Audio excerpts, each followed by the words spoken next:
বিশ্বাস যেটা তারেক রহমানকে বলে এসেছিল, আপনি সমর্থন দিলেন যে মার্কা নির্বাচন করি ইনশাআল্লাহ আমরা জিতবো, আমাকে আপনারা বেইজ্জতি করবেন না, আমাকে ছোট করবেন না। আপনাদের প্রতি আমার এইটা আপনার অনুরোধ।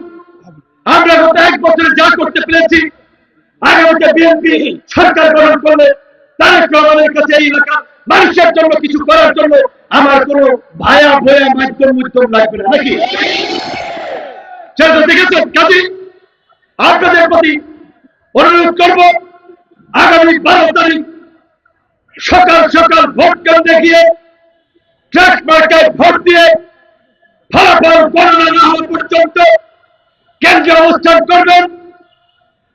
ভোট গণনার শেষে বিজয় মিছিল করতে করতে বিজয়ের মিষ্টি সকলকে খাওয়াবেন।